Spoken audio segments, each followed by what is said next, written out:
الحمد لله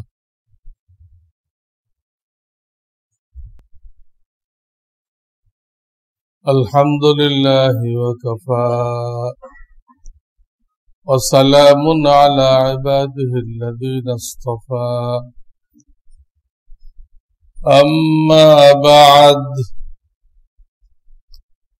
فأعوذ بالله من الشيطان الرجيم بسم الله الرحمن الرحيم وأقيموا الصلاة وآتوا الزكاة وقال النبي صلى الله عليه وسلم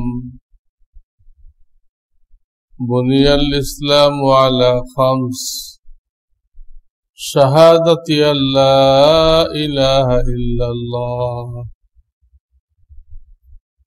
وأن محمد رسول الله وإقام الصلاة وإيتاء الزكاة والحج وصوم رمضان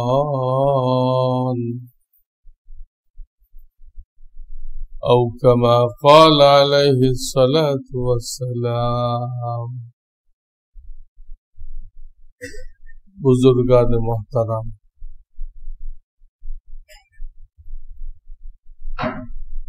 আল্লাহ রাব্বুল আলামিন দয়া করে আমাদেরকে এই মাহে রমজানুল মুবারক দান করেছেন।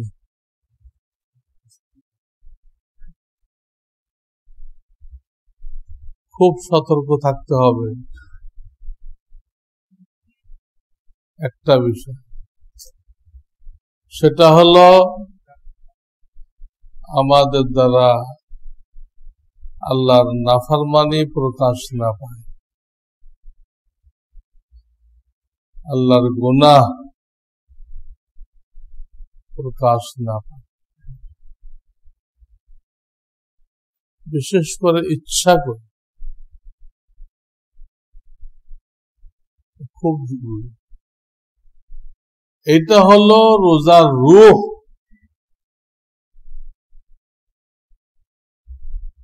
এটা থাকলে রোজা কবুল হবে, এটা না থাকলে 11 মাস যেমনি চলছে রমজানও তেমনি চলছে, এই রোজার কোনো রূহ নেই।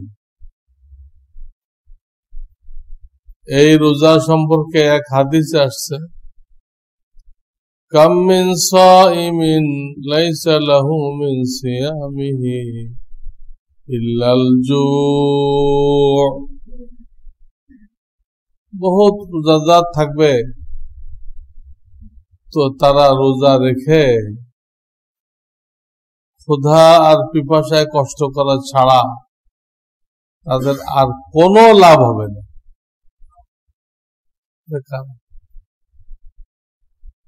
রোজা রেখেও গুনার কাজ করছে, গীবত করছে, মিথ্যা বলছে, ঘুষ খাইছে, কত রকম গুনাহ। আমি আর একদিন আপনাদেরকে বলছিলাম আমার কিতাবুল ঈমান নামক যে বইটা, 4th অধ্যায় দেখবেন গুনাহের তালিকা দেওয়া আছে।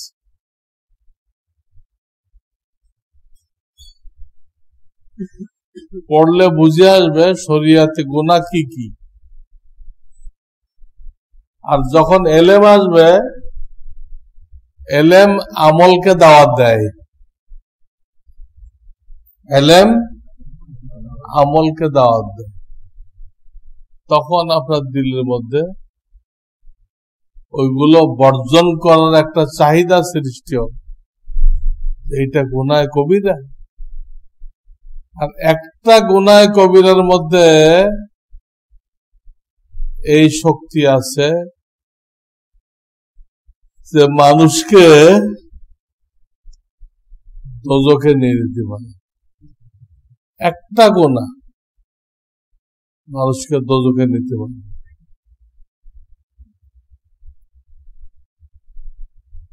জন্য ভাই আপাতত তো নিয়ত করি এই মাস রমজানের এই মাস আমার দ্বারা যেন কোনো গুনাহ না হয়। পরের হিসাব পরে, ইনশাআল্লাহ এই মাসের উসিলায় বাকি 11 মাস আল্লাহ তাআলা গুনাহ বর্জন করার তৌফিক দেন। অনেক হাদিস আছে এই মাসে গুনাহ বর্জন না করলে, মাগফিরাত না পাইলে কি সমস্যা। যেমন এক লম্বা হাদিসে আসছে, আপনারা জানেন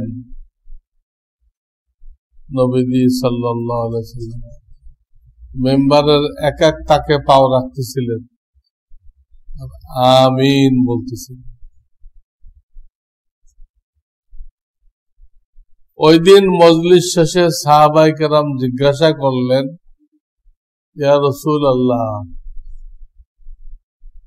আজকে আমরা একটা জিনিস দেখলাম আগে কোনোদিন দেখিনি। তখন নবীজি খুলে বললেন, জিবরাইল আলাইহিস সালাম আসছিলেন, কয়েকটা বদদোয়া করছেন, আর আমাকে আল্লাহর পক্ষ থেকে আদেশ করছেন আপনি এই বদদোয়ার উপরে আমিন বলেন।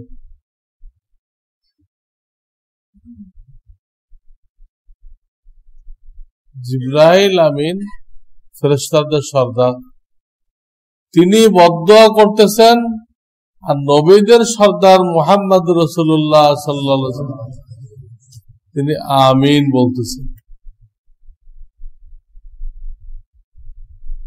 তার মধ্যে একটা হলো এই রমজান। রমজান পাইল কিন্তু গুনাহ বর্জন করে আল্লাহ থেকে মাগফিরাত নিতে পারল না।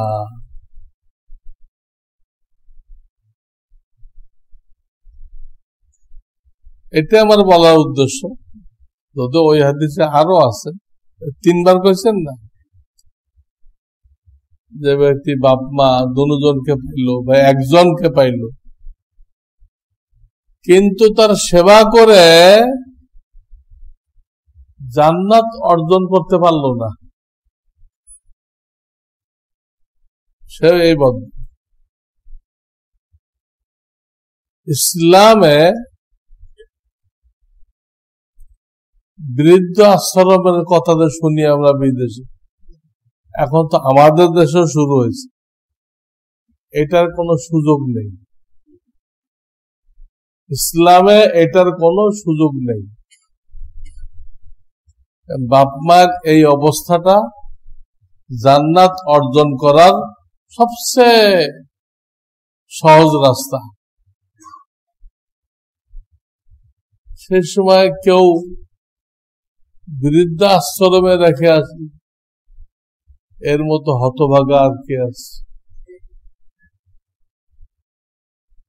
আর একজন হলো তার সামনে নবীজি সাল্লাল্লাহু আলাইহি সাল্লামের নাম বলা হলো, কিন্তু একটু জবান হেলায় তার দুরূদ শরীফ পড়ার তৌফিক হলো না।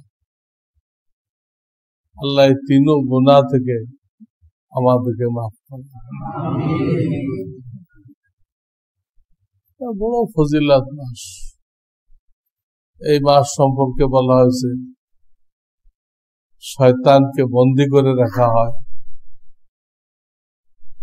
জান্নাতের দরজা খুলে রাখা হয়, দোজখের দরজা বন্ধ করে রাখা হয়। অনেকে প্রশ্ন করে, হুজুর শয়তান বন্দী করে রাখা হয়, তাহলে রমজানেও তো গুনাহ হয়, এগুলো হলো কেমন?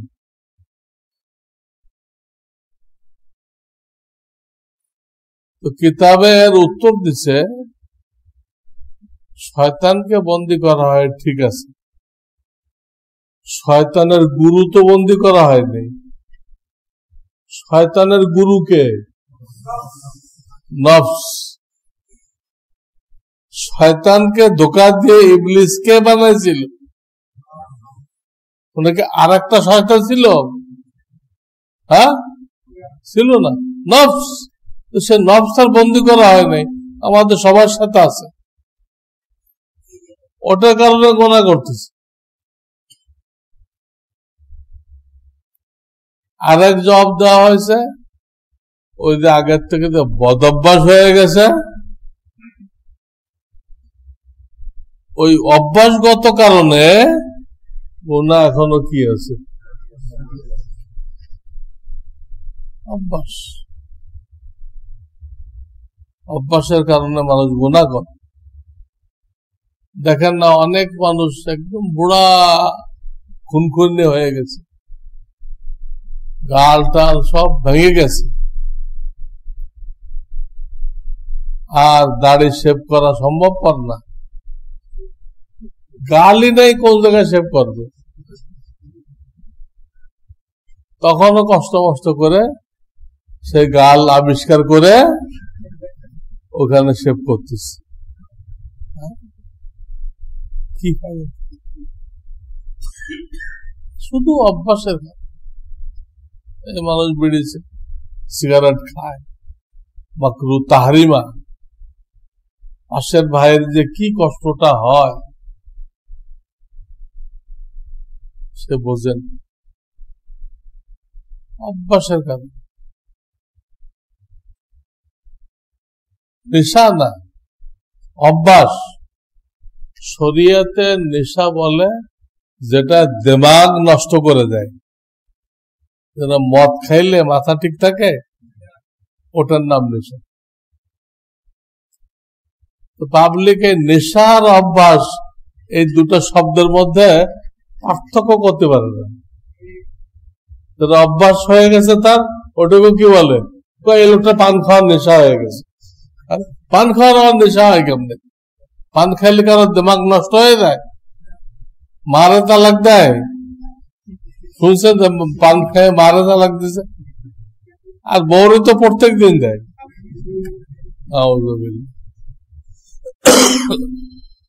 এই অভ্যাসগত কারণে এই গুনাহগুলো চালু থাকে। আল্লাহ আমাদের হেফাজত করে। এই মাসে বেহেশতের দরজা খুলে দেওয়া হয়। এই হাদিসের ব্যাখ্যায় লিখছে, এই মাসে কোন ইমানদার রোজাদারের যদি মৃত্যু হয় তো তার কবরকে জান্নাতের বাগান করে দেওয়া হয়, তাকে একদম মাফ করে দেওয়া হয়।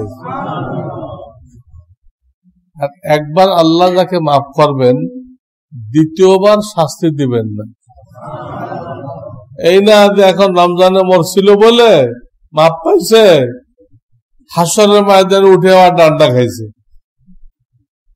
এরকম সিস্টেম নেই আল্লাহর এখানে। যে মাপ পাইছে সে মাপ পেয়ে গেছে। রমজানে মৃত্যুর একটা ফজিলত, ফুতিহাত আবওয়াবুল জান্নাহ, জান্নাতের দরজা তার জন্য খোলা, জাহান্নামের দরজা তার জন্য বন্ধ। আপনাদের অনেকের কাছে একটা তাফসির আছে, তাফসিরে মারিফুল কোরআন আছে না আপনাদের কাছে? বাংলা ইসলামিক ফাউন্ডেশন থেকে 8 খণ্ডে বের করছে, সৌদি আল্লাহরা বের করছিল 1 খণ্ডে। ওটা তো মওদুদি জামাত-ওয়ালারা বিতরণ করতে দেয় নাই। সৌদি যারা বের করছিল ওটা বিতরণ করতে দেয় নাই। ইসলামের নামধারী একটা রাজনৈতিক দল বিতরণ করতে দেয় নাই, এটা নাকি ভুল। মুফতি শফি সাহেব ভুল তফসির করলে কেউ সহি তফসির করতে পারবে। দারুল উলুম দেওবন্দের মুহাদ্দিস ছিলেন, দারুল উলুম দেওবন্দ মুফতি আজম ছিলেন,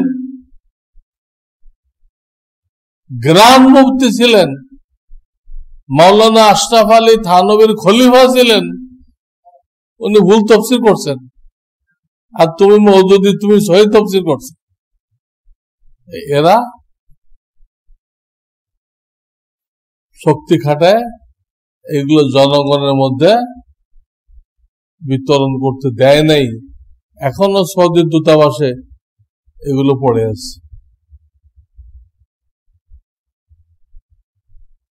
এই তফসির কারক মুফতি মোহাম্মদ শফি, উনি শেষ বয়সে রমজানে অসুস্থ হয়ে গেলেন। রমজানে এত অসুস্থ যে এখন মরেন কি তখন মরেন, যখন তখন মারা যেতে পারেন, তো কঠিন অসুস্থ। ওনার জীবনীতে লিখছে ওনার মনে চাইতেছিল আল্লাহর কাছে দোয়া করতে, আল্লাহ এই রমজানে যখন আমি এতই অসুস্থ হয়ে গেলাম, তো তুমি আমাকে রমজানেই নিয়ে যাও, রমজানেই। এই দোয়াটা ওনার করতে মনে চাইতো, প্রায় মনে চাইতো, আল্লাহকে ফরিয়াদ করি, আল্লাহ আমাকে রমজানে নিয়ে যাও। কিন্তু একটা কারণে আবার পিছায় আসি, করি না। কারণটা কি? আমার যারা বন্ধু বান্ধব আছে, মুহিব্বিন আছে, দোস্ত আহবাব আছে, তাদের রোজা রেখে আমার কাফন দাফন করতে দেয় অনেক কষ্ট হবে। আমার কাফন দাফন করতে দেয় এই রোদের মধ্যে, ওই দেশের রোদ তো আরো বেশি, যত পশ্চিম দিক যাবেন রোদ আরো প্রখর, তো দোস্ত আহবাবের কষ্ট হবে, তাই দোয়া করেন নাই। আমার ফজিলাত হাসিল করার থেকে জরুরি আমার বন্ধু বান্ধব আমার দ্বারা কষ্ট না পাক। জিন্দা অবস্থায় তো কষ্ট দেন নাই কাউকে, মরেও কষ্ট দিতে চাচ্ছেন না। কতদূর চিন্তা করতেন এই লোকগুলো, কতদূর চিন্তা করতেন। এরাই হলো আমাদের উত্তরসূরি, আমাদের মুরব্বিয়ানে কেরাম, দেওবন্দি আকাবের।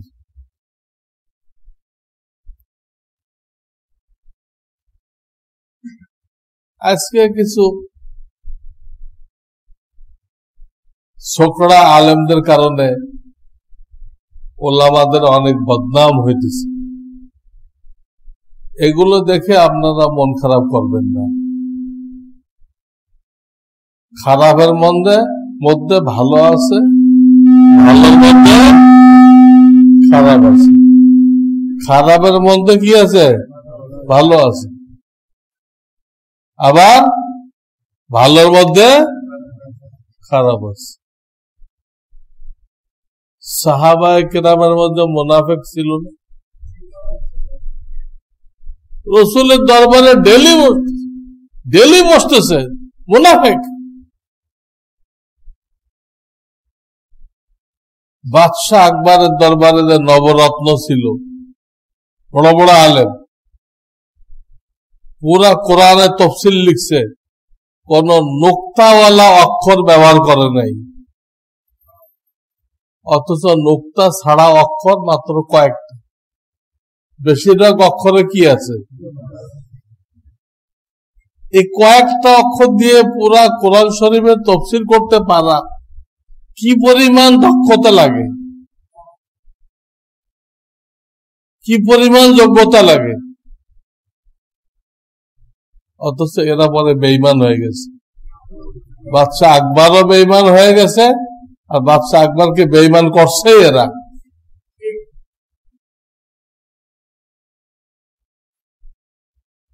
এরকম থাকবে,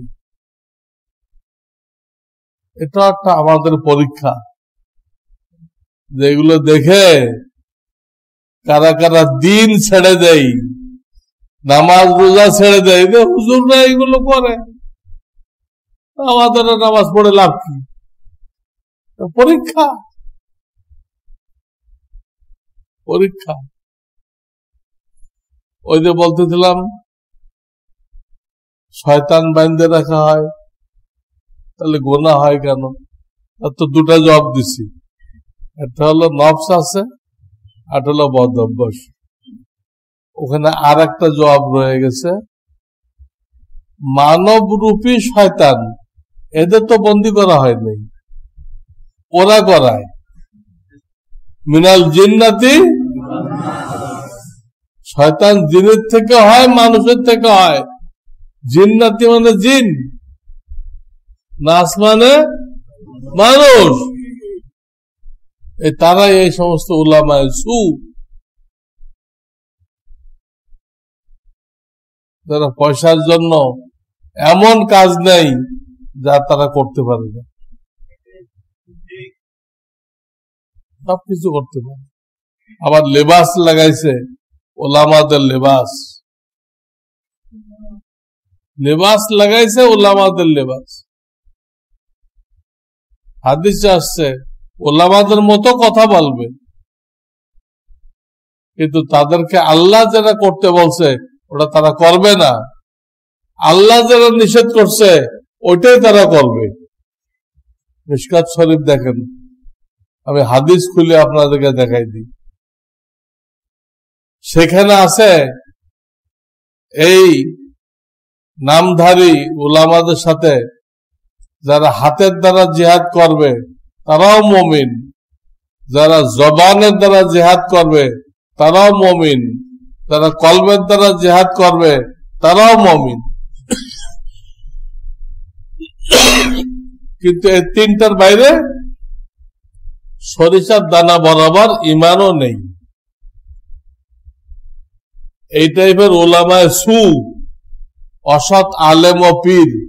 মাওলানা শামসুল হক ফরিদপুরি রহমাতুল্লাহ আলাই কিতাব লিখছেন অসৎ আলেম ও পীর, মানে পীরদের মধ্যে, আলেমদের মধ্যে কিছু দুনিয়াদার আছে, তারা ইবলিসের থেকেও ভয়ঙ্কর।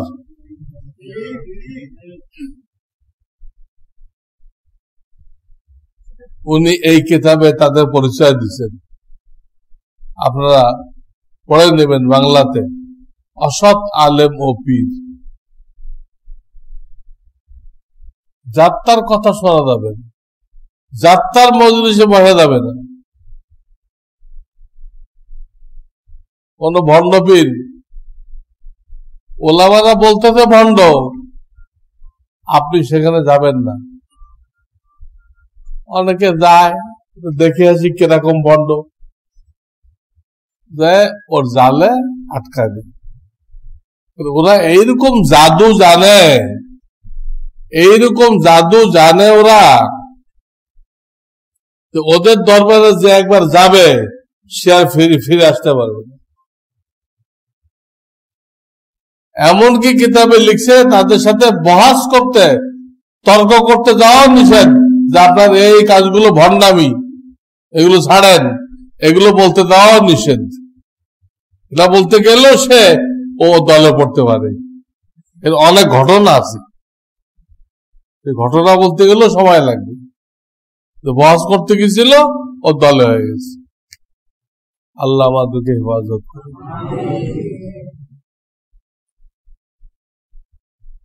তো রমজান মাসের মৃত্যুর অনেক ফজিলত, ফতিহাত আবওয়াবুল জান্নাহ, তার জন্য জান্নাতের দরজা খুলে দেওয়া হয়েছে, আর কোনদিন তাকে আযাব দেওয়া হবে না। শর্ত হলো ঈমান নিয়ে মরতে হবে, ঈমান নিয়ে মরতে হবে। এটা সব কাজেই শর্ত। এটা আজকের আলোচ্য বিষয় মূলত জাকাত, যেহেতু এই মাসেই মুসলমানরা জাকাত দেয়, যদিও ইসলামে বলে নাই যে তোমরা রমজানে জাকাত দাও, বলে নাই। জাকাতের নিয়মটা হলো যার যখন 1 বছর পুরা হবে, প্রথম তো নিসাব পরিমাণ মাল হইতে হবে। নিসাব পরিমাণ, নিসাব কাকে বলে? শুধু স্বর্ণ হলে 7.5 ভরি। এটা সহ হিসাব করতে হবে, এটা বাদ দিয়ে না। অনেক লোক আছে এটা বাদ দিয়ে হিসাব করে, ওটা তো নিসাব, ওটা তো হিসাবে আসবে না।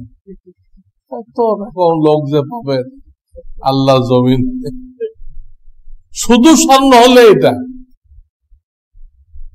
আর যদি অন্য কিছু থাকে, 4 রকম মালের পরে জাকাত আসে: স্বর্ণ, রৌপ্য, নগদ টাকা, ব্যবসার মাল।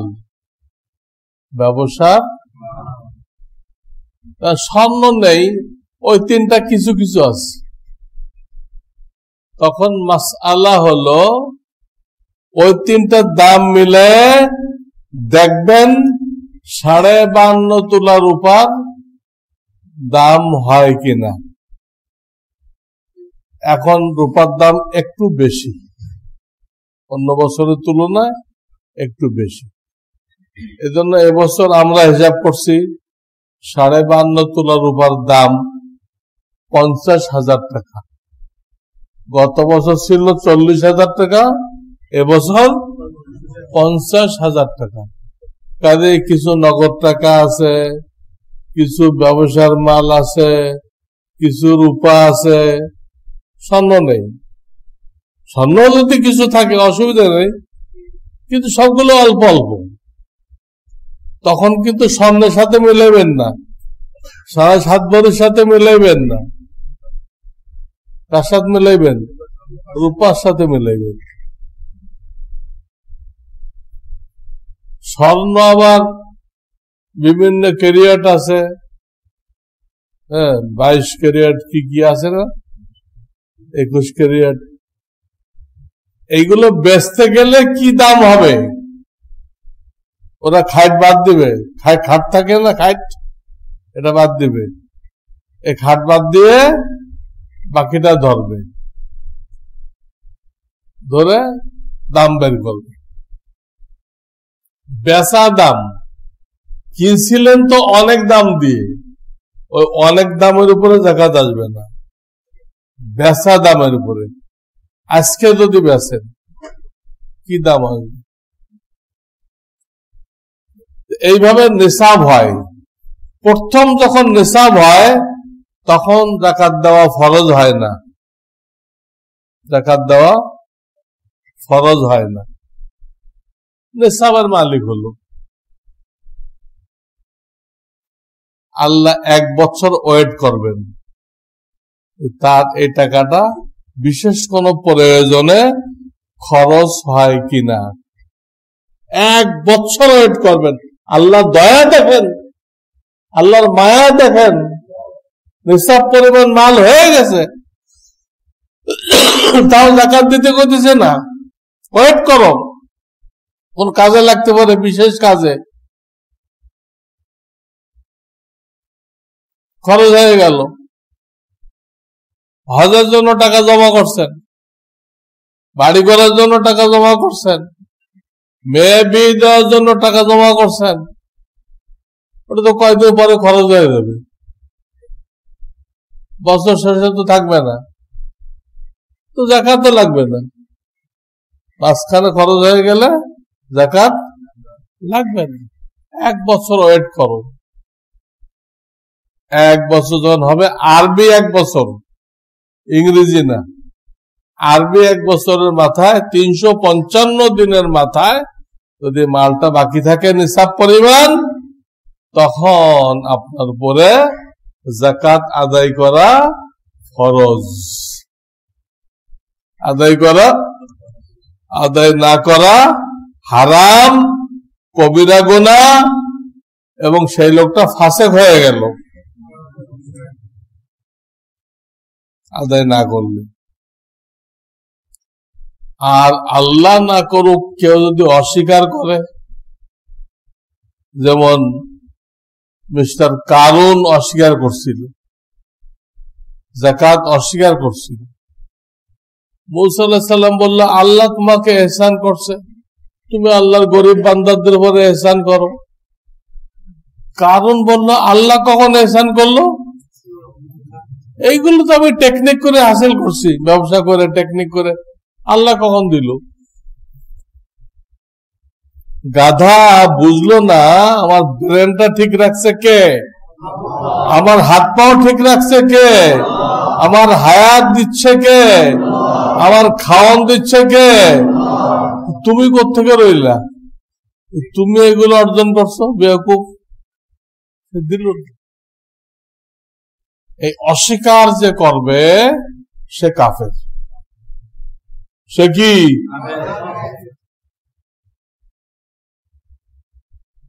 আসলে অস্বীকার করে না, স্বীকার করে কিন্তু দেয় না, বা পাই পাই হিসাব করে দেয় না। দুই রকম সমস্যা। কেউ আছে দেয় না, কেউ আছে পাই পাই হিসাব করে দেয় না, এই 20,000 টাকা জাকাতে দিয়ে দিলাম, যা হয় হোক, কম হোক বেশি হোক। আরে হিসাব করতে হবে না, কম হোক বেশি হোক। বেশি হলে তো ক্ষতি নেই, কম হইলে হাসরের ময়দানে কোত্থেকে আনবেন আপনি? হিসাব করতে হবে, হিসাব করে দিতে হবে, হিসাব করে বেশি দিতে হবে। এই হলো নিয়ম। যারা যাকাত দিবে না হিসাব করে, এদের ব্যাপারে আল্লাহ তাআলা কোরআনে বলছেন 10 নম্বর পারায়, আল্লাযীনা ইয়াকনিযুনা আয-যাহাবা ওয়াল ফিদ্দা ওয়া লা ইউনফিকুনাহা ফী সাবিলিল্লাহ ফাবাশশিরহুম বিআযাবিন আলীম।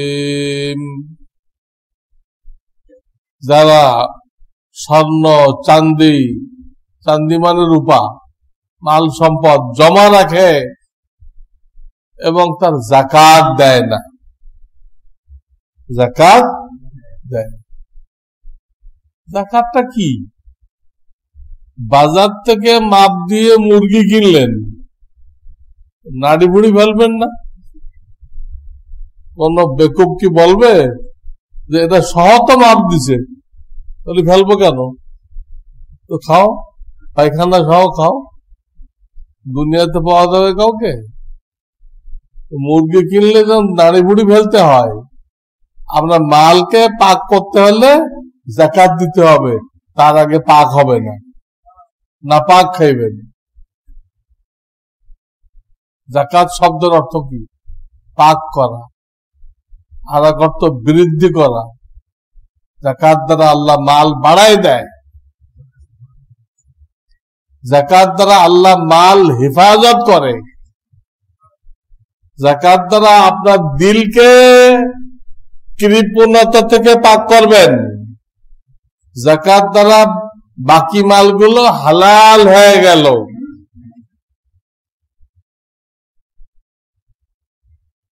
আর একটা হলো যাকাত দিলে কি হবে? কি বললাম? আরে কিছুই বুঝতে পারেন না, হ্যাঁ? বৃদ্ধি পায়, যাকাতে মাল বাড়ে। অসংখ্য ফায়দা, এই তো মৌলিক 3টা ফায়দা বললাম। দিল পাক হয়, মাল পাক হয়, আর মালের হেফাজত হয়, এবং আল্লাহ মালকে বাড়ায় দেয়, বাড়ায় দেয়।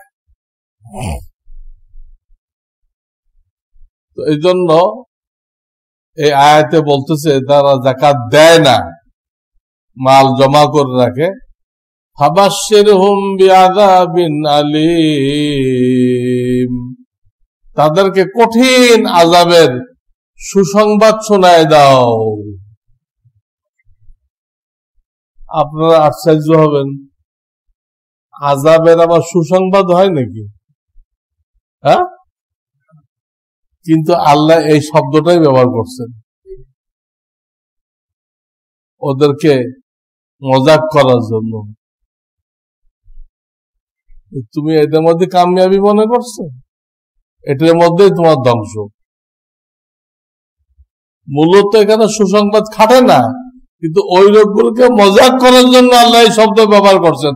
ফাবাশশিরহুম বিআযাবিন আলীম, কঠিন আযাবের সুসংবাদ শোনায় দাও। কি সুসংবাদ? চরম দুঃসংবাদ শোনায় দাও। আর হাদিসে বলা হয়েছে এটাকে গরম করা হবে, গরম করে তার বুকের মধ্যে ধরা হবে, পিঠ দিয়ে বেরোয় যাবে, পিঠে ধরা হবে, বুক দিয়ে বেরোয় যাবে, এই পাশে ধরা হবে, আর এক পাশে বের হয়ে যাবে। এই মালগুলো গরম করা হবে দোজখের মধ্যে। আর এক হাদিস আছে এই মালগুলো সাপ হয়ে যাবে, এমন সাপ তার মাথার চামড়া পড়ে গেছে বিশেষ চোটে। সুজান আকরা, আকরা মানে কি? তার মাথায় চুল নেই। এই সাপের এত বিষ যে মাথায় চুল নেই, এই নেই, চামড়া নেই, এটার গলায় পেঁচাবে। এর দুই মুখ হবে, এই দুই চোয়ালে কামড় দিবে, এই সাপে দুই চোয়ালে কামড় দিবে আর বলবে আনা মালুক আনা কানজু, আমি তোমার সেই মাল, আমি তোমার সেই মাল যে মালে তুমি যাকাত দাও নাই, সেই মাল। মজা চাকো, রুক মজা চাকো। আরো অনেক কঠিন কঠিন আযাবের কথা আসছে, আল্লাহ আমাদেরকে রক্ষা করুক। তো এই যাকাত প্রথম যখন নিসাব হয় তখনও তো ফরজ হয় না, ফরজটা 1 বছর পরে, কিন্তু তখন কিন্তু সে অন্যের যাকাত আর নিতে পারে না। প্রথম যখন নিসাব হয় তার যাকাত আদায় করতে হয় না, দেওয়া লাগে না, কিন্তু সে অন্যটা নিতে পারবে না। আর বছরের মাথায় দেয় তার উপরে যাকাত দেওয়া কি ফরজ। কাকে দিবে? নিসাব নেই, আমি আগে নিসাব বললাম, শুধু স্বর্ণ হলে একরকম, অন্যগুলো হলে 52.5 তোলা রূপা, 50,000 টাকা। নিসাব নেই এমন কোন গরিবকে নিঃশর্ত মালিক বানিয়ে দিতে হবে। 40 ভাগের 1 ভাগ, শতকরা 2.5 টাকা নিঃশর্ত মালিক বানিয়ে দিতে হবে, শর্ত লাগানো যাবে না। কোন গরিবকে মালিক বানিয়ে দিতে হবে। বলতে পারবেন না এটা দিয়ে তুই এই কাজটা করবি, অন্য কিছু করতে পারবি না, তাহলে হবে না। সে যাকাত পাওয়ার পরে যেখানে ইচ্ছা বৈধ বৈধ যে কোনো ক্ষেত্রে খরচ করতে পারে, নিঃশর্ত মালিক বানিয়ে দিতে হবে। হিলা বাহানা চলবে না, আমি তোরা যাকাত দিলাম তুই আমার ফেরত দিস, এইসব তো হিলা বাহানা করলে যাকাতই আদায় হবে না, সব গুনাহগার হবে। এই জন্য যাকাতের টাকা দিয়ে এই যে এতিমখানা, হাসপাতাল, মাদ্রাসা, এগুলো বিল্ডিং বানানো যায় না। কেন? এটা মালিক কে হবে? গরিবকে তো নিঃশর্ত মালিক বানিয়ে দিতে হবে। এতিমটা কি এই বিল্ডিং এর মালিক? তার তো পড়াশোনা করে চলে যাবে, মালিক হলো কই? যাওয়ার সময় কি বিল্ডিং বিক্রি করে যা টাকা হয় সব এতিমরা ভাগ করবে? এই জন্য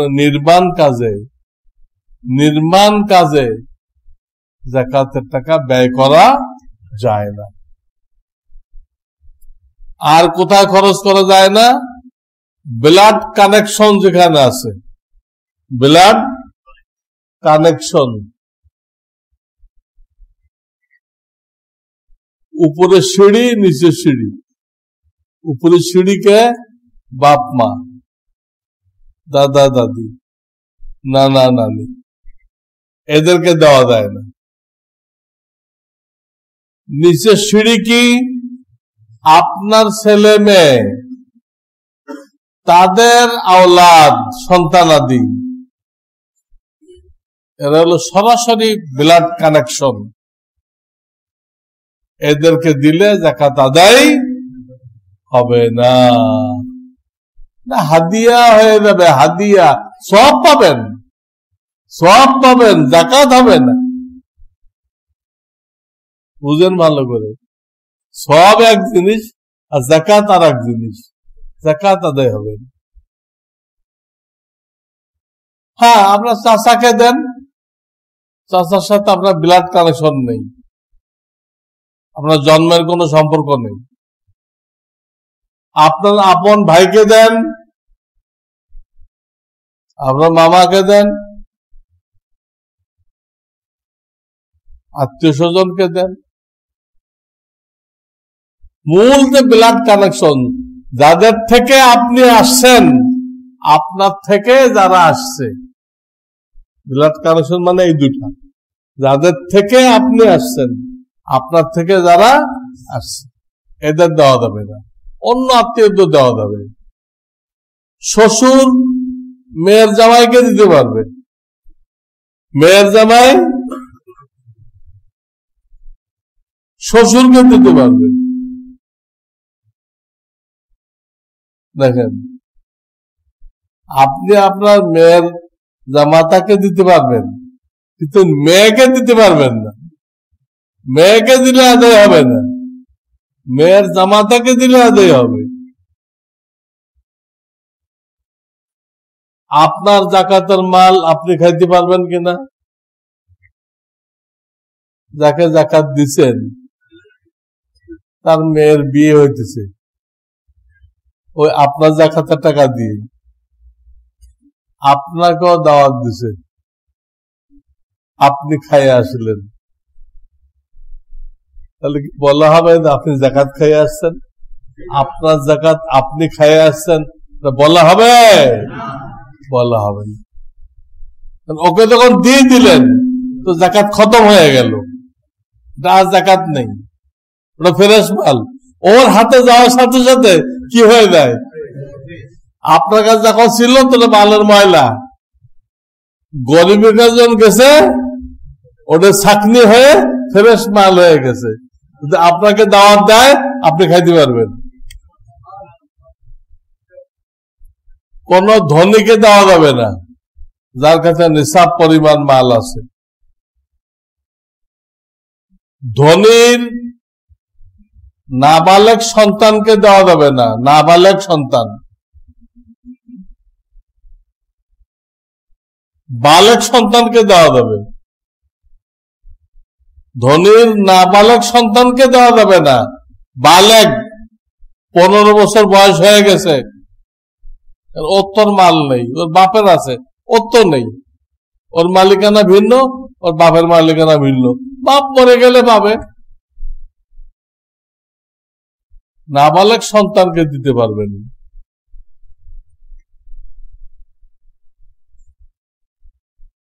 স্বামী স্ত্রী একজন আর একজনকে দিতে পারবে না, হাদিয়া দিতে পারবে, হাদিয়া। যাকাত দিতে পারবে না। স্বামী স্ত্রীকে পারবে না, স্ত্রী স্বামীকে পারবে না। কোন অমুসলিমকে যাকাত দেওয়া জায়েজ নেই। মুসলমান ছাড়া কোন অমুসলিমকে, যে ধর্মের হোক, মুসলমান ছাড়া তাকে যাকাত দেওয়া যাবে না। কিন্তু কুরবানির গোশত দেওয়া যাবে, কারণ কুরবানির গোশত তো দান করাই ওয়াজিব না। কুরবানির গোশত পুরাটাই যদি আপনি খান তাও শরীয়তে নিষেধ নেই। এমনি তো নিয়ম 1 ভাগ নিজে খাওয়া, 1 ভাগ আত্মীয় স্বজনকে দেওয়া, এক ভাগ গরিবকে দেওয়া, আপনি কাউকে দিলেন না, সব খেয়ে ফেললেন, তো কোনো সমস্যা নেই, ওটা সৎকার করা ওয়াজিব না। এই জন্য অমুসলিমকে দেওয়া জায়েজ। আর যে অমুসলিমকে দিবেন খুব বেশি আশা করা যায় এই অমুসলিমটা ভবিষ্যতে মুসলমান হয়ে যাবে। কুরবানির গোশতের মধ্যে এমন একটা শক্তি আছে, এমন একটা কারামত আছে, ওটাতে খায় সে ঈমান না নিয়ে পারে না। এই জন্য আপনাদের আশেপাশে যত হিন্দু মিন্দু আছে, খ্রিস্টান বৌদ্ধ, সবাই কুরবানির গোশত হাদিয়া দিবেন, পরে যখন আস্তে আস্তে সব মুসলমান হয়ে দিবেন। একটা হেকমত শিখাই দিলাম আপনাদেরকে, খুব কুরবানির গোশত দিবেন, দেখবেন মুসলমান হয়ে যাবে। এই গোশতের তাসির আছে, এই গোশতের তাসির আছে। তো অমুসলিমকে দেওয়া যাবে না, ধনীকে দেওয়া যাবে না, কোন মুর্দারের কাফন দাফনে দেওয়া যাবে না। মুর্দাকে কি মালিক বানানো যায়? এদের দেওয়া যাবে না। এই ব্যাপারে আরো কিছু মসলা আছে যাকাতের ব্যাপারে, এটা আমি বলে দিচ্ছি। একই পরিবারে কয়েকজন নেশাবের মালিক, 10 ভাই, 10 ভাই মালিক, তো কি একজন দিলে হবে? একই পরিবারে স্বামীও টাকা পয়সার মালিক, স্ত্রীও মালিক। অনেক স্ত্রী তো স্বামীর থেকে ধনী থাকে, বাপের থেকে পাইছে, স্বামীর থেকেও কি ধনী। সেখানে একটা যাকাত দিলে হবে না, একটা কুরবানি করলে হবে না, প্রত্যেকেরটা কি করতে হবে? প্রত্যেকেরটা আলাদা আলাদা করতে হবে। হ্যাঁ, যদি আপনি স্ত্রীটা দিতে চান আপনার টাকা দিয়ে, তাহলে স্ত্রীর থেকে পারমিশন নিতে হবে, তুমি অনুমতি দিলে তোমার উপর যে যাকাত আসছে ওটা আমি দিয়ে দিব। স্ত্রী কইল ঠিক আছে দেন, তাহলে জায়েজ। তাহলে শরীয়ত ব্যাখ্যা করবে এই পরিমাণ টাকা আপনি স্ত্রীকে হাদিয়া দিছিলেন, স্ত্রী আবার আপনার কাছে ফেরত দিছে, এটা দিয়ে আমার যাকাতটা দিয়ে দেন, এই ব্যাখ্যা করবে। কিন্তু অনুমতি না নিয়ে চুপচাপ দিয়ে দিলেন স্ত্রীর যাকাত, ভাইয়ের যাকাত, ভাই আমেরিকায় থাকে, তার যাকাত চুপচাপ দিয়ে দিলেন, তার পারমিশন নিলেন না, যাকাত আদায় হবে না, যাকাত আদায় হবে না। নগদ টাকার উপর তো যাকাত দিতে হবে। আমি বলছি 4 রকম হলো মাল, স্বর্ণ, রূপা, নগদ টাকা, ব্যবসার মাল। তো নগদ টাকার দ্বারা অনেকে বোঝে হাতে যেটা আছে এটা বোঝে, এটা ভুল। ব্যাংকে রাখছেন, তা আপনার মালিকানা না, নগদ টাকা। বিভিন্ন সঞ্চয়পত্র কিনে রাখছেন, বিভিন্ন শেয়ার কিনে রাখছেন, সব নগদ টাকা, এগুলো নগদ টাকা। এটা বুঝতে হবে নগদ টাকা মানে কি। বা কাউকে কর্জ দিচ্ছেন, বাংলা কর্জ কয় না, ওটাও কিন্তু আপনার মালিকানা, আপনার মালিকানা।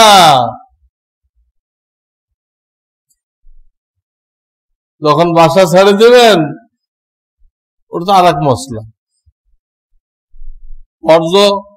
কর্জ দিচ্ছেন, মালিকানা আপনার, যাকাত আপনি দিবেন। ওই যে গরিব ঋণ নিল সে দিবে না। প্রশ্ন করবেন তাহলে হুজুর আমার কি লাভ হলো, টাকাটার ফায়দা উঠাইলো সে, যাকাত দিলাম আমি, ফায়দা হলো আপনার। এই যে কর্জ দিলেন এই টাকাটার আপনাকে 20 গুণ সব দেওয়া, আপনি নিজে দান করলে বা যাকাত দিলে পাবেন 10 গুণ, দান করলে বা যাকাত দিলে কত, আর কর্জ দিচ্ছেন 20 গুণ। আপনার ফায়দাটা এই জায়গায়, আখিরাতে বিরাট ফায়দা, ডবল ফায়দা, ডবল ফায়দা। বুঝেন, আখিরাতের লাভ কি কোনো লাভ না? মুমিনের আসল লাভ তো এটা, যেদিন কেউ পরিচয় দিবে না, আপনার ছেলে মেয়ে বাপ দাদা স্ত্রী পুত্র কেউ পরিচয় দিবে, সেই দিন যদি ডবল সব পাওয়া যায়। তো এই নগদ টাকা বলতে এই সব বোঝায় এটা। এখন রইল কোন বাড়ি ভাড়া নিছেন বা দোকান ভাড়া নিছেন, অ্যাডভান্স দিতে হয় না?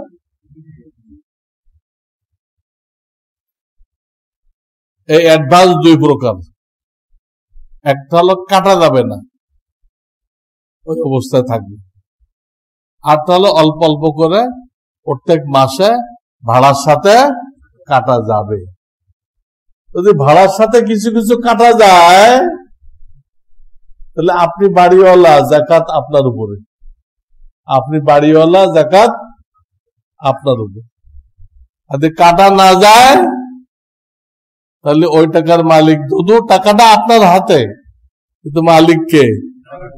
ভাড়া দিয়া। যাকাত কে দিবে? ভাড়া দিয়া দিবে। খুব ক্লিয়ার বুঝে রাখেন,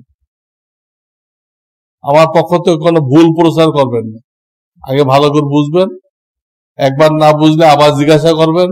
কারণ আমার তো কোনো ওয়াজ মাহফিল না, আমার এগুলো, আমি তো জুমাতে বয়ান করি, ওয়াজ মাহফিল নাকি? এটা এক একটা ক্লাস, এক একটা ক্লাস, বোঝার জিনিস, বুঝতে হবে। না বুঝলে আবার আমি বসে কেন জমার পরে এই জন্য বসি, আমার কোনো কথা কারো ক্লিয়ার না হয়ে থাকে, সে ক্লিয়ার করে নিবে, কিন্তু আমার পক্ষ থেকে উল্টা বলবে না, এই জন্য বসি আমি। আমাকে তো কমিটিতে দায়িত্ব দেয় নাই, আপনি জমার পরে আবার বসবেন, এরকম দায়িত্ব তো দেয় নাই, আমার পক্ষ থেকে বসি।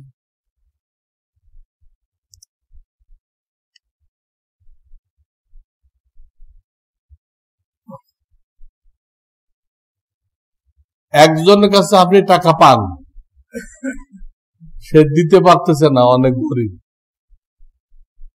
অনেকে করে কি, নিয়ত করে যে ওটা আমি যাকাত থেকে কাটাই দিলাম, যাকাত থেকে কাটাই দিলাম, এটা হবে না, এটা যাকাত আদায় হবে না। আপনি মালিক বানাইলেন কই? তাকে তো নিঃশর্ত মালিক বানাইতে হবে।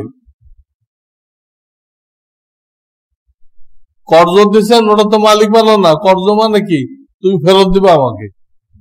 কর্জ মানে কি? ফেরত দিবা, টাইম মতো ফেরত দিবা, মালিক তো বানান নেই। আর যাকাত বললে কাকে? নিঃশর্ত মালিক বানাইতে হবে। এই তো হাসপাতাল বানানো যাবে না, মাদ্রাসা বানানো যাবে না। হ্যাঁ, একটা গরিবকে রিক্সা কিনে দিতে পারেন, একটা রুগীকে ওষুধ কিনে দিতে পারেন, একটা বিধবা মহিলাকে সেলাই মেশিন কিনে দিতে পারেন।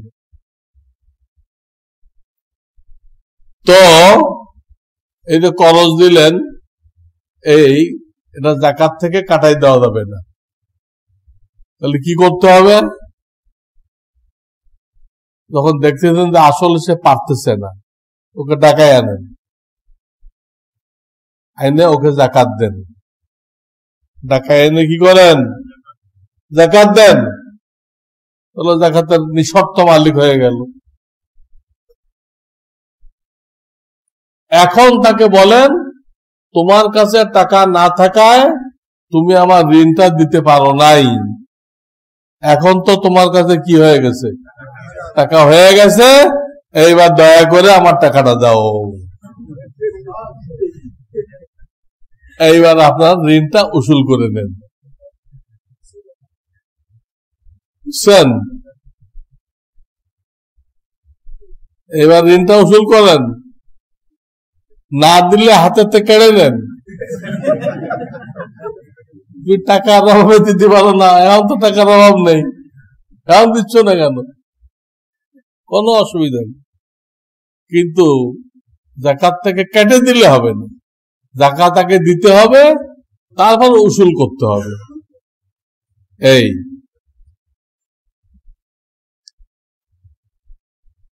অনেক রাজনৈতিক পার্টিওয়ালারা জাকাত কালেকশন করে, বিশেষ করে মওদুদি জামাত, এগুলো তারা কর্মীদের বেতন দেয়, কি করে হুন্ডা দেয়, মাসে মাসে তেল দেয়,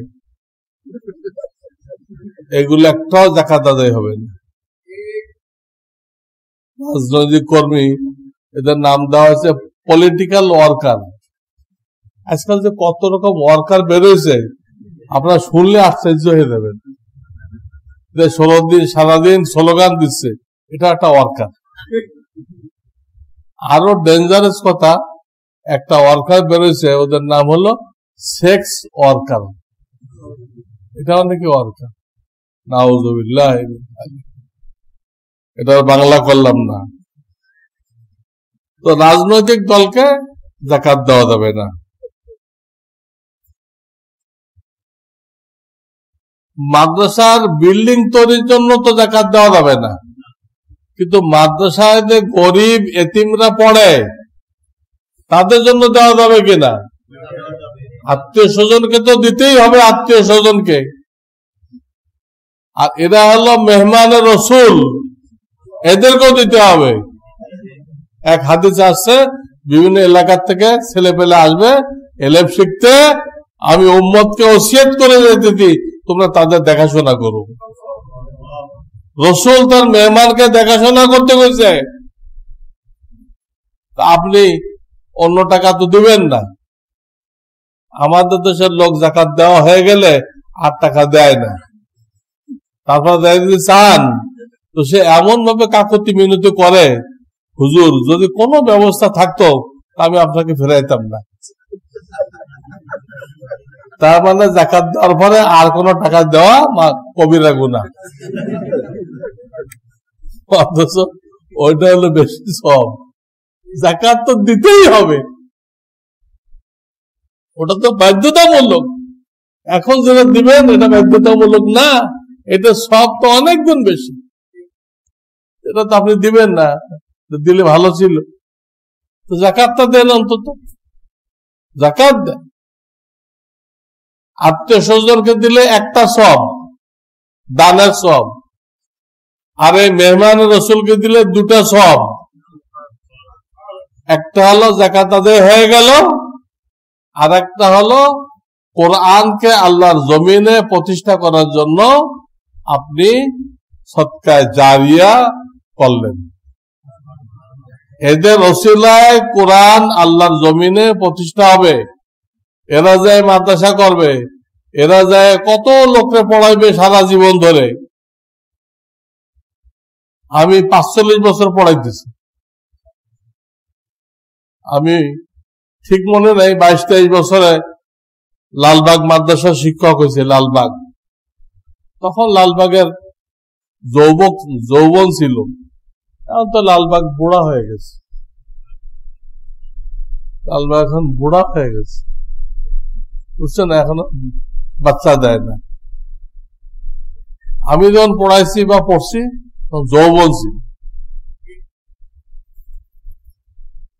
তো 45 বছর পড়াইতেছি, কত হাজার হাজার ছাত্র আমার কাছে পড়ছে।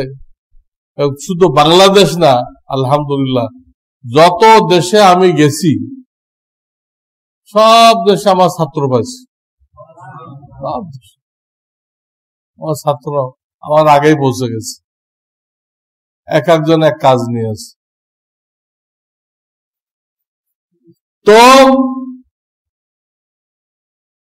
এতিমখানার বিল্ডিং বানানোর জন্য দেওয়া যাবে না, কিন্তু এতিমদের জন্য দেওয়া যাবে, এবং ডবল সব।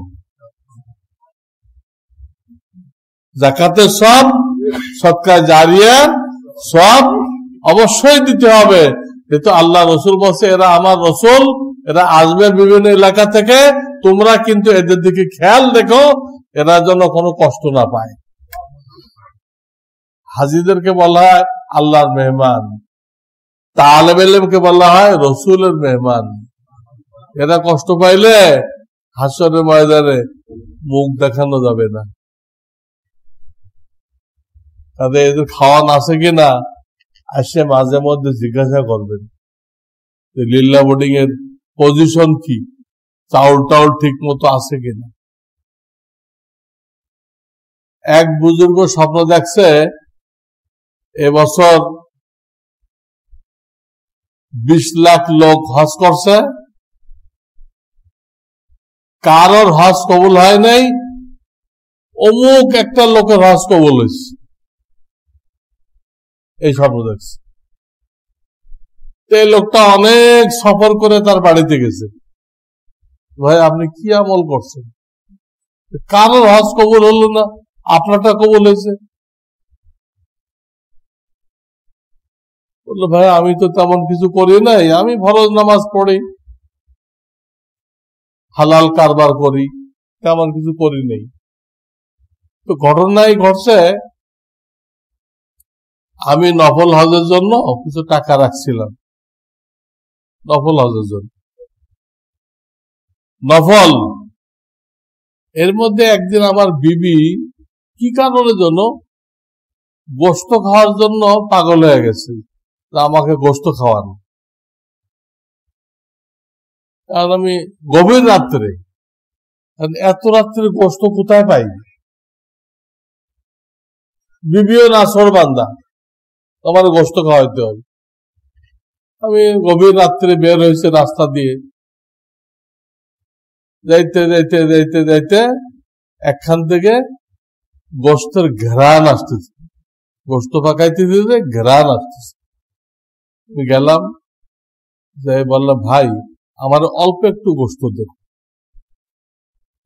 সেই লোকটা বললো ভাই এই গোশত আমার জন্য তো হালাল, কিন্তু আপনার জন্য তো হারাম। আমার দিতে কোনো অসুবিধা নেই, কিন্তু আপনার জন্য তো হারাম। তো এটা কেমন কথা, আপনার জন্য হালাল আমার জন্য হারাম, এই কেমন কথা। বললো ভাই আমরা কয়েকদিন না খাই আছি, কয়েকদিন না খাই আছি,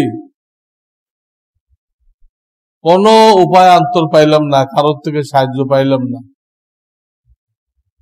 তখন ওই কোন ডাস্টবিন থেকে মরা মুরগি কুড়াই এনে, এখন তো আর কোন ডাস্টবিনে মরা মুরগি থাকে না, এগুলো সব বিক্রি হয়ে যায়, আর কাবাব বানায় খেয়ে ফেলে। আবার এগুলোর নাম দিয়েছে নোয়াখালীর মুরগি। মরা মুরগির সাথে নোয়াখালীর কি সম্পর্ক হল?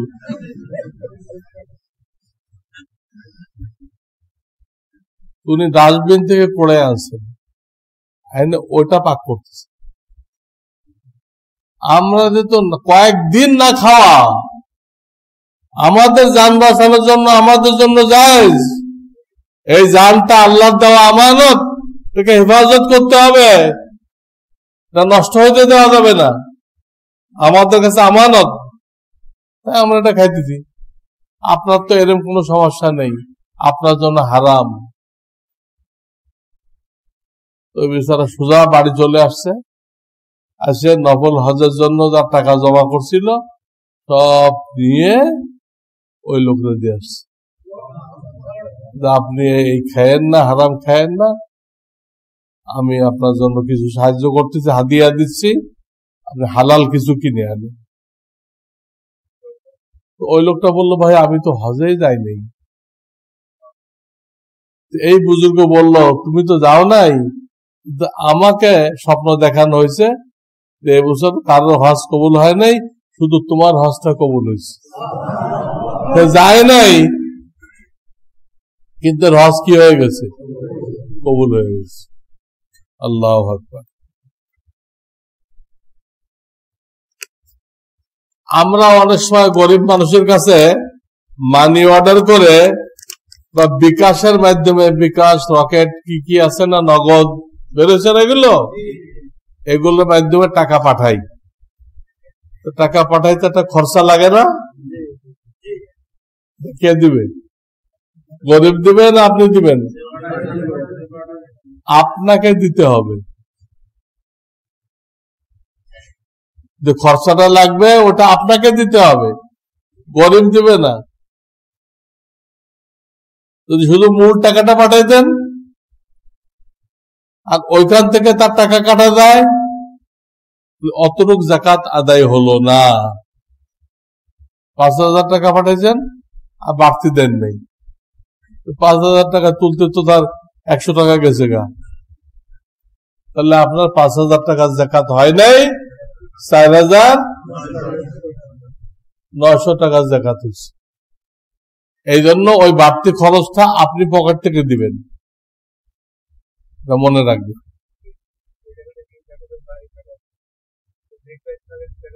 হ্যাঁ, যাকাতের বাইরে হিসাব করে যাকাত দিতে হবে।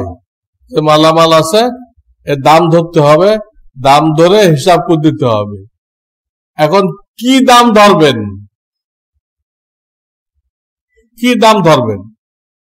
একটা হলো ক্রয় মূল্য, কত টাকাতে কিনছেন, আপনার আজকে কত মার্কেটে দাম আছে আজকে যদি হিসাব করতেছেন। আর তো হলো যখন বেচবেন 1 মাস পরে, কথার কথা, তখন কি দাম পাবেন। 3 রকম দাম হইতে পারে, এরকম আপনি কোনটা ধরবেন? আজকে কি দাম, আজকে আমার এই দোকানের মালগুলো যদি আমি পাইকারি বিক্রি করি তো কি দাম হবে, পাইকারি বিক্রি করলে কি দাম হবে আজকের। কেনা দাম থেকে কম হইতে পারে, কেনা দাম থেকে বেশিও হইতে পারে। আজকের দাম ধরবেন, কেনা দামেও না আর ভবিষ্যতে বিক্রির দামেও। খুব খেয়াল রাখবে।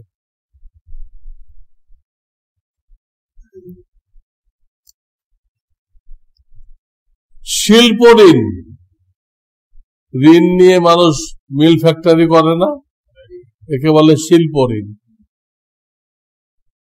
আপনার হাতে যে নগদ টাকা আছে, এই টাকা থেকে শিল্প ঋণ বিয়োগ হবে না। আপনার হাতে যে টাকা আছে, আপনার নিজের টাকা, এই না যে ব্যাংকে থেকে লোন আছে, হাতে যে টাকা আছে এটা যাকাত দিতে হবে। আপনি কলকারখানা বসাইতে যে লোন নিছেন, ওটা হাতের টাকা থেকে বিয়োগ করবেন না, কারণ ওখানে লোনও আছে, লোনের বিপরীত অ্যাসেট আছে, অ্যাসেট মাল আছে। আপনি দিতে না পারলে ব্যাংক এই মাল বিক্রি করে তার টাকা নিয়ে যাবে। এই লোন যদি বিয়োগ করা হয় তাহলে ঢাকা শহরে আপনি যাকাত দাতা পাবেন না, সব মানুষ যাকাত খাইতে পারবে। অনেকে করে এই কাণ্ড, আমার হাতে 50,000 টাকা আছে, আমার লোনও তো 50,000, তাহলে আমার আর যাকাত নেই। এটা ভুল কথা। কোন লোন বাদ যায়? যে লোনটা এখন শোধ করতে হবে, এখন সেটা বাদ যায়। শোধ করে দেন, টাকা কমে গেল, কম টাকার উপর যাকাত দেন। কিন্তু লোন দিবেন আপনি 6 মাস 9 মাস পরে আর বিয়োগ করতেছেন এখন, তা হবে না। যে লোনটা সময় সাপেক্ষ বা কিস্তিতে দিবেন, ওই লোনের টাকা আপনার হাতের টাকা থেকে বিয়োগ হবে না, হাতের পুরো টাকা যাকাত দিয়ে দিবেন।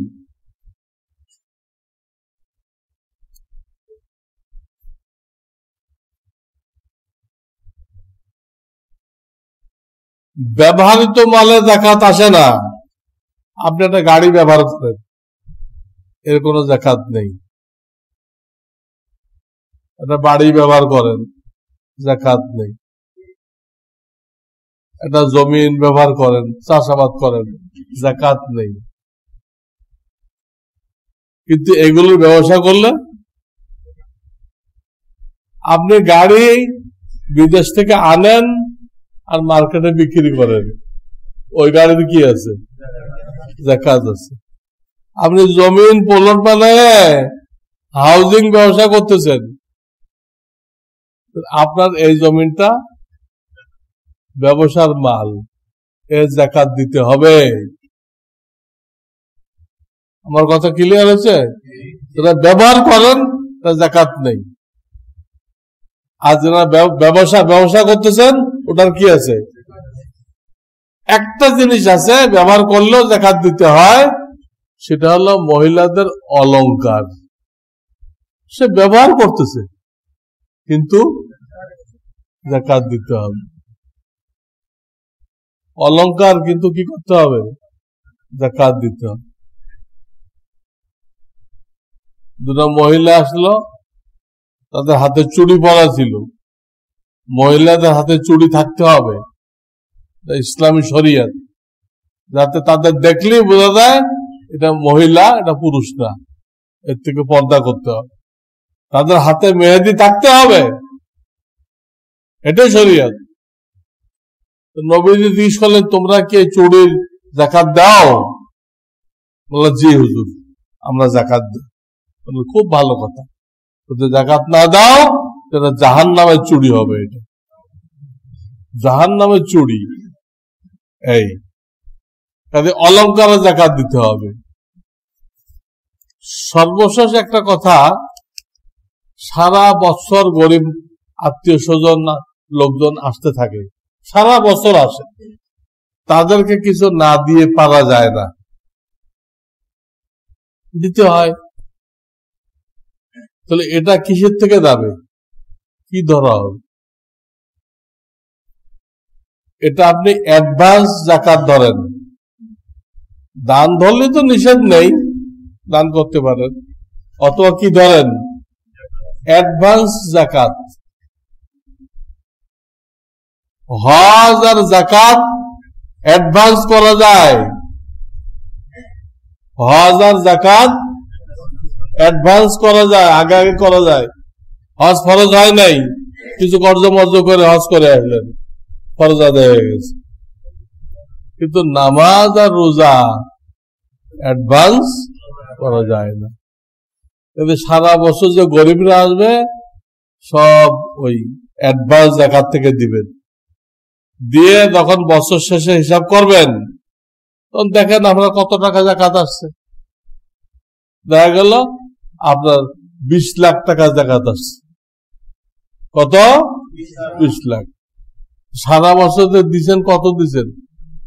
সারা বছর 15 লাখ টাকা দিয়ে ফেলছে। আমি ঠিক আছে, 15 লাখ দেওয়া হয়ে গেছে, আর 5 লাখের দেন।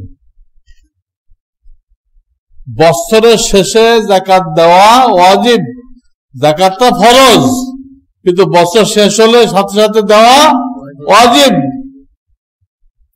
যদি দেরি করেন তো ওয়াজিব তরক করে গুনাহ হবে, যাকাত আদায় হবে, কিন্তু ওয়াজিব তরক করার গুনাহ হবে। দেরি করা নিষেধ, আমরা কিন্তু দেরি করি। ওই যাকাতটা রেখে দেই, ওইখান থেকে সারা বছর গরিবদেরকে অল্প অল্প করে দেই। আরে রেখে দিচ্ছেন কেন গরিবদেরকে? অ্যাডভান্স দেন। আমার কথা ক্লিয়ার? এই বছরের যাকাতটা রেখে দিয়ে গরিবদেরকে দিবেন না সারা বছর, অ্যাডভান্স থেকে দেন, ওটা পরে বিয়োগ করে দিয়েন। রেখে দিলে আপনার ওয়াজিব তরক করার গুনাহ হবে।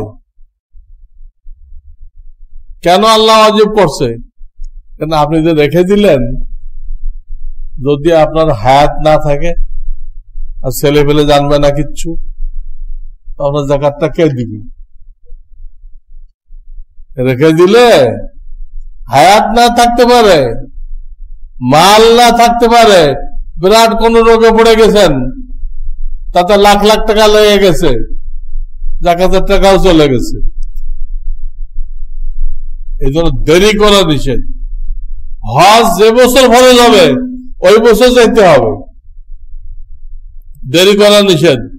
মেয়ে বিয়ে হয় নাই, বিল্ডিং কমপ্লিট হয় নাই, দোকানের ডেকোরেশন কমপ্লিট হয় নাই, এসব আজে বাজে উজুহাত দেখায় আপনি হজ দেরি করবেন, এটা কি নেই, জায়েজ নেই। যাকাতটা দেরি করা যাবে না, এই বছরটা এই বছরে দিয়ে দিতে হবে। এরপরে গরিব মানুষ আসে, এটা আপনি অ্যাডভান্স যাকাত হিসেবে দিয়ে দেন। এই মোটামুটি কয়েকটা কথা আমি বলে দিলাম, এর বাইরে আরো অনেক কথা আছে। এটা যার যেটা আছে তিনি সেটা জিজ্ঞাসা করবেন, হুজুর আমার এইরকম টাকা আছে, এটা কি হবে। আমাদের কথাতে সব মশলা হয়ে গেছে তা মনে করবেন না, মোটামুটি মৌলিক কিছু মশলা হয়ে গেছে। এর বাইরে আপনাদের ব্যক্তিগত যা সমস্যা আছে এগুলো লিখিত হোক মৌখিক হোক, যারটা সে জিজ্ঞাসা করে নেবেন, নিয়ে আমল করতে হবে। এলেম শিক্ষা করা ফরজ, এলেম শিক্ষা করা ফরজ। না শিখলে আমল করবেন কিভাবে? আল্লাহ তাআলা আমাদের সবাইকে তৌফিক দান করেন। ওয়া আখিরু দাওয়ানা আলহামদুলিল্লাহি রাব্বিল। এক মিনিট আমি প্রত্যেক বছর বলে থাকি, যাকাতের মশলা বললাম, যাকাতটা দিবেন কোথায় কথাটা ভুলে গেছিলাম। আমাদের এখানে মাদ্রাসা আছে জানেন তো, আমি সেই মাদ্রাসার মুহতামিম, এবং এখানে লিল্লাহ বোর্ডিং আছে। এখানে অবশ্যই আপনারা যাকাত দিবেন, বিশেষ করে যারা এই মহল্লা তারা তো দিবেন। আর আমি যে মাদ্রাসায় খেদমত করি মোহাম্মদপুর আমি যে মাদ্রাসায় খেদমত করি সেখানে তো মাসে 10 লক্ষ টাকা লাগে, মাসে 10 লক্ষ টাকা লাগে। 10 মাস লিল্লাহ বোর্ডিং চালু থাকে আর 2 মাস ছুটি, তাহলে কত হলো? 1 কোটি। হ্যাঁ, এই যাকাত আসে, এইখানেও আপনারা শরীক থাকবেন। আমি সবাইকে দাওয়াত দিচ্ছি, যেহেতু আমি আপনাদের খতিব, আপনাদের আমার হক আছে, এই জন্য আমি এটা অনুরোধ করলাম। নামাজের পরে গেটের মধ্যে থাকবে মাদ্রাসার কমিটির লোকজনেরা, আর আমার বাম পাশে থাকবে আমার মাদ্রাসার লোকেরা। আপনারা যার যেখানে দিতে মনে যায় দিবেন। লকডাউনের কারণে অনেকের কাছে নগদ টাকা নেই, অনেকের কাছে কি নেই, নগদ টাকা নেই। এখন যতটুকু পারেন দেন, যতটুকু পারেন। রমজানে দিলে 70 গুণ সওয়াব বেশি। পরে যখন টাকা হাতে আসে তখন কি করেন? এই দেরির কারণে গুনাহ হবে না। সরকার লকডাউন দিছে বলে বেচাকেনা নেই, টাকাও নেই, তাহলে পুরা যাকাত দিবেন কেমনে? তো দেরি হবে না, এই দেরির কারণে গুনাহ হবে না। এখানে আপনার কোনো হাত নেই, সরকারি আইনের কারণে আপনি পেছে পড়ছেন, আপনার কোনো গুনাহ হবে না। টাকা হাতে আসলে তখন যাকাত দিবেন। সুন্নত পড়েন।